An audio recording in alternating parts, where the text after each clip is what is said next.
Saya bersyukur alhamdulillah kedua orang tua saya mengajari saya untuk hidup sederhana, ya. Jadi berapapun uang yang saya terima di tangan saya, sebagian besar saya masukkan ke kantong dan saya belanjakan segala sesuatu untuk kebutuhan saya tanpa harus gengsi karena gaji sudah tinggi dan saya harus menaikkan semua level dari kebutuhan saya. Enggak.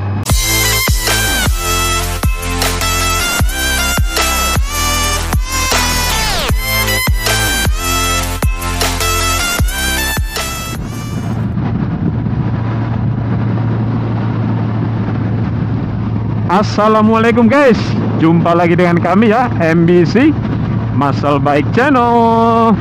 Yes guys, ini siang-siang saya lagi on the way menuju ke kota Lamongan ya. Mau balik ke rumah ini setelah saya putar-putar tadi ya, setelah putar-putar isi bensin tadi di Shell ya, Selfie Powers. Ini bukan endorse atau apa, tapi saya emang lagi, biasanya saya isi pertama karena dekat dari rumah, tapi ini tadi saya lagi jalan jadi saya mampirnya ke Shell. Nah itu Tugu Gapura selamat datang di Lamongan sudah kelihatan ya guys. Jumpa lagi dengan kami ya, MBC. Terima kasih buat kawan-kawan yang sudah balik lagi, buat kawan-kawan yang baru datang, selamat datang. Pagi ini saya mau bahas satu topik yang saya yakin menarik. Nah, ini berhubungan dengan gaji dan berhubungan dengan moge. Topiknya gini guys, jadi gaji besar gampang beli moge. Nah,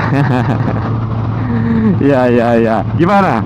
Setuju nggak sebelum saya lanjutkan? Hah? Setuju dong ya. Gaji besar ya pasti gampang beli, bukan hanya moge. Apapun gampang selama masih dalam konteksnya barang-barang mahal ala karyawan. Nah, kalau mahal ala pengusaha ya sulit guys. Misalnya barang-barang yang limited edition yang apa ya, kalau untuk kita karyawan gaji besar pun masih sulit karena itu barang-barang yang kelewat mahal mungkin gitu kali ya. Tapi kalau model-model kayak moge istilahnya selama gajinya besar ya insya Allah gampang, tinggal, tapi ya tetap namanya karyawan kita masih tetap harus nabung, walaupun dalam hal ini konteksnya kita nabungnya nggak perlu terlalu lama gitu lah. Nah itu maksud saya. Jadi kalau gaji besar ya kita bisa beli banyak barang, kita bisa melakukan banyak hal dengan bantuan uang kita. Tapi bukan itu yang mau saya sampaikan guys. Yang mau saya sampaikan begini, terutama nih, mohon maaf buat kawan-kawan yang mungkin saat ini gajinya belum besar ya, dan bercita-cita pengen punya gaji besar. Saya doakan semoga segera mendapatkan penghasilan yang lebih baik, gaji yang lebih besar. Nah, yang mau saya bilang gini guys, hati-hati dengan jebakan Batman dengan jebakan Batman berupa gaji besar, terutama yang dari gaji kecil kemudian naik menjadi gaji besar. Itu ada namanya, sebut aja jebakan Batman. Apa itu jebakan Batman-nya guys? Jadi gini guys, umumnya yang banyak berlaku guys ya, jadi semakin besar penghasilan semakin besar pula pengeluaran. Nah, umumnya seperti itu. Tetapi apakah keumuman itu adalah keumuman yang benar, keumuman yang sudah tepat? Ayo cara-cara di komen ya. Gimana, sudah tepat belum? Nah, kalau menurut saya itu keumuman yang salah guys. Umum sekali tapi salah. Saya bersyukur alhamdulillah kedua orang tua saya mengajari saya untuk hidup sederhana ya.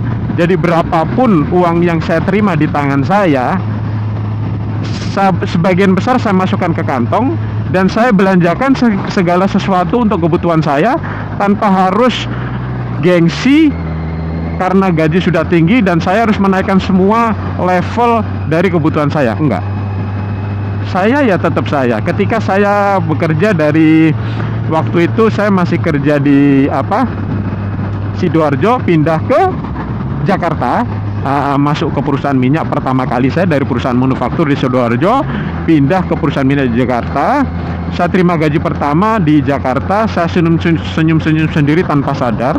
Saya diketawain sama kawan saya yang dia alumni dari Bandung. Ya memang anak orang kaya ya, anak orang kaya. Jadi gaji segitu ya itu tetap besar buat dia, tapi it's biasa, it's biasa. Tapi buat saya itu shock saya guys. Gajinya berkali-kali lipat dari gaji saya di Sidoarjo. Kemudian ketika saya pindah dari setelah kerja di Jakarta, saya pindah ke Timur Tengah.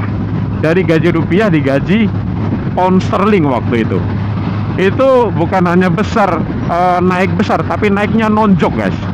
Istilahnya kayak digebukin gitu. Kayak digebukin pakai pound sterling gitu. Jadi gajinya bukan naik sekian persen, tapi berapa kali naiknya gitu. Nah gitu.